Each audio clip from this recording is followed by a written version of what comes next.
stop everything you're doing right now, because Taylor Swift just pulled off the most unexpected, emotionally layered move in wedding history, and she didn't even perform the song. She embroidered it on handkerchiefs for every single guest. The lyric? "So It's Gonna Be Forever," from Blank Space. The song about toxic relationships, media-fueled chaos, and love that goes down in flames at her own wedding. And honestly, the more you think about it, the more genius and heartbreaking it becomes. If you haven't already, smash that subscribe button and let's get into this, because the meaning behind this choice is absolutely devastating in the best way. There's something about Blank Space that makes it one of Taylor's most misunderstood songs.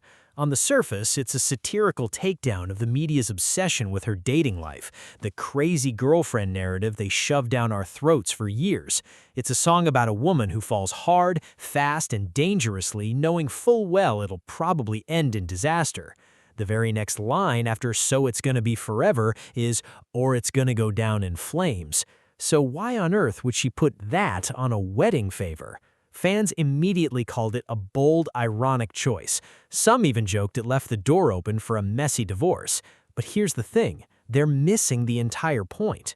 Here's where the emotion really kicks in. This wasn't Taylor's choice alone.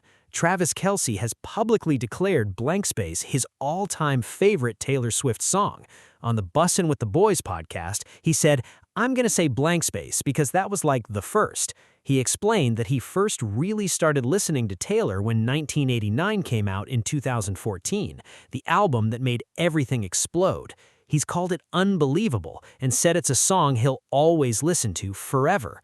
So when you see that lyric on those handkerchiefs, you're not just seeing a random quote from a pop song. You're seeing a tribute to the moment Travis truly discovered who Taylor was. You're seeing his favorite song, the one that caught his heart long before she ever did, woven into the fabric of their wedding day. Every guest who wiped away tears that night was holding a piece of their love story, his love for her music and her love for him. And that's what makes this so emotionally devastating. Taylor took a song that was written about the darkest, most cynical version of love, the version where everything falls apart and the media feasts on the wreckage, and she reclaimed it. She looked at the lyric, "So It's Gonna Be Forever," and she chose to stop at the period. She chose to ignore the "or it's gonna go down in flames." She decided that Blank Space, the song that was supposed to be a joke about her romantic chaos, would instead be a declaration of her commitment. That's not irony, that's redemption. That's taking something the world used to tear you down and turning it into a promise. And let's talk about the tears, because there were a lot of them. The couple reportedly anticipated plenty of tears and prepared guests with those custom-embroidered handkerchiefs placed at every seat. Travis reportedly cried more than Taylor did during the ceremony. He was a complete puddle. The wedding was described as so much funnier and emotional than expected. Guests received lace handkerchiefs embroidered with that Blank Space lyric, so when people were crying, and they were crying, they were wiping their tears with a reminder that Taylor and Travis were choosing forever, not despite the chaos, not in spite of the media, but because they've both been through the flames and come out the other side.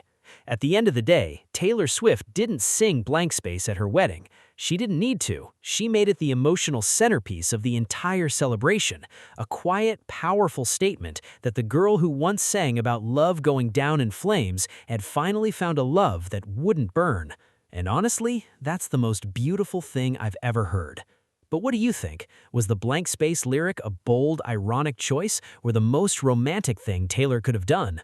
Drop your thoughts in the comments below, and don't forget to like and subscribe for more deep dives into the moments that shape our pop culture.